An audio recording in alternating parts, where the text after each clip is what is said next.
Welcome back, everyone. In a market that just seems to only go up and up, it is so easy to feel like you've completely mastered the game. But what if that very feeling, that feeling of being a genius, is actually setting you up for a massive failure? Today, we're going to dive deep into the psychology of these green markets and figure out how to stay grounded when everything is telling you that you're invincible. So let me ask you, and be honest. Is your portfolio just a sea of green right now? Do you kind of feel like an absolute genius? It's okay, you can admit it. We're all feeling it. Seeing those numbers climb day after day, it gives you this incredible feeling of invincibility, right? Like you've finally cracked the code and you just can't make a wrong move. But here's the crazy part. That amazing feeling, it creates one of the most dangerous psychological environments an investor can be in. It's a huge trigger that can lure us into making some really high-risk mistakes that can wipe out all those beautiful gains. So let's break down exactly what's going on in our heads. We're going to look at 5 specific mental traps that a bull market sets for us. You can think of it as this potent cocktail of cognitive biases that are all at play, and we need to understand them before we can even begin to defend against them. All right, so here are the 5 culprits. First, we've got recency bias. Then a weirdly mutated version of loss aversion. After that, the classic house money effect. Then there's the urgency trap. And finally, the one we all fall for, the dopamine chase. Let's dig into each one. Okay, first up, recency bias. This is basically your brain taking a mental shortcut, and a really flawed one at that. When you see green day after green day, your brain just assumes that's the new normal and projects it into the future forever. This creates this powerful illusion of control where you stop thinking, hey, I'm benefiting from a strong market, and you start thinking, wow, I am a genius who simply cannot miss. What's really fascinating is that our fear actually mutates in a bull market. See, normally our biggest fear is losing our actual money. That's standard loss aversion. But when everything is ripping upwards, that fear flips. The pain is no longer about losing capital, it's about losing an opportunity. Watching some random coin rocket 40% while you're sticking to your plan, that starts to feel like a real loss. That's FOMO in its purest, most dangerous form.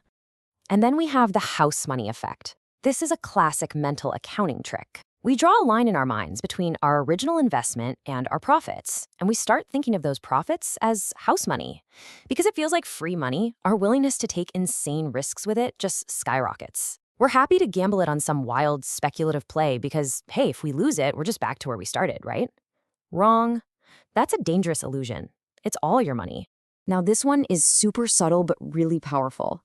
The urgency trap. Let's say you have a 10-year financial plan. Well, when the market is printing money every single day, that 10-year plan suddenly feels agonizingly slow. Your brain starts doing the math thinking, if I just take a few big leverage swings, I could get there in 2 years instead of 10. And just like that, your sensible long-term plan gets totally hijacked by this urgent need to get to the finish line now. And finally, the dopamine chase. Let's just be real for a second. Good, disciplined, long-term investing, it's often incredibly boring. But a market that's pumping out explosive gains, that's a high dopamine environment. It feels like gambling at a casino, and your brain starts to crave that chemical rush of hitting a jackpot. Pretty soon you find yourself abandoning your proven steady strategy just to feel that thrill of the action again. Okay, so we've diagnosed the problem, we've identified these psychological traps. So how in the world do we defend ourselves? Let's build a practical toolkit with 5 concrete, actionable strategies to help us stay sane and maintain our discipline. Here's our 5-step sanity check. We're going to talk about building a sandbox to play in, using mechanical constraints to protect ourselves, re-anchoring our brains to the actual math, using a bit of public accountability, and finally, following the all-important 48-hour rule. Let's see how each one of these can help. First up, don't try to just suppress the urge to speculate. That's a recipe for disaster. Instead, be smart about it. Build yourself a sandbox. Allocate a tiny, mathematically insignificant part of your portfolio, I'm talking like 1 to 3%, for pure degen speculation. If it goes to 0, who cares? Your long-term plan is totally safe. But if it moons, you get that sweet dopamine hit without ever putting your real goals at risk. Next, you want to lean on mechanical constraints.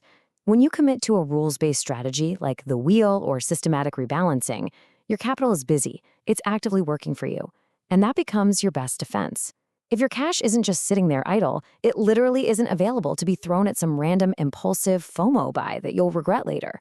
The system saves you from yourself. All right, when that FOMO feeling gets really intense, You need to just stop. Seriously, step away from the charts, open up your spreadsheet, and do the math. Recalculate what it actually takes to reach your real long-term financial goal. What you'll almost always find is that steady, boring compounding is more than enough to get you there. You don't actually need that speculative 10x moonshot. Realizing it's mathematically unnecessary is incredibly powerful. For instance, let's say your goal is a specific number. Maybe it's $888,888 by the time you're 50.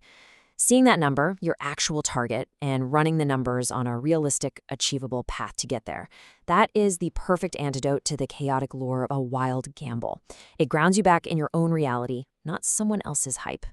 This next one is incredibly effective. Use public accountability. Before you make that risky trade, ask yourself one simple question. Would I be comfortable and confident explaining the thesis for this trade to my audience, or even just a friend I respect? If the answer is no, or if it sounds like pure gambling when you even think about saying it out loud, then you just don't do the trade. It's that simple. And finally, the 48-hour rule. Look, FOMO is all about urgency. It's a powerful, immediate emotion. The best way to beat it is to short-circuit it with time. When you get that hot speculative idea, don't just act. Write it down, write out the whole thesis, your entry point, your profit target, your stop loss, and then force yourself to wait 2 full days before you do anything. I promise you, in almost every case, that emotional spike will have passed, and you can finally make a clear, rational decision. So, after all this work, what is the real payoff for all this discipline? It's probably not what you think. It's not about constant excitement. Let's reframe what real success looks, and more importantly, feels like. This brings us to probably the most important point of this entire explainer. Boredom is usually a sign that your risk management is working. If your proven strategy feels a little bit dull compared to the absolute chaos of the market, congratulations. That's not a bug, it's a feature. It means you're protecting your capital and letting your long-term plan do its quiet, effective job. Ultimately, navigating a green market isn't about finding the next hot stock. It's about managing yourself. By understanding these psychological traps and using these tools, you can build a defense that protects not just your money, but your entire financial future. So if you found this helpful, make sure to like this explainer and subscribe to the channel for more ways to navigate the market. Stay disciplined out there.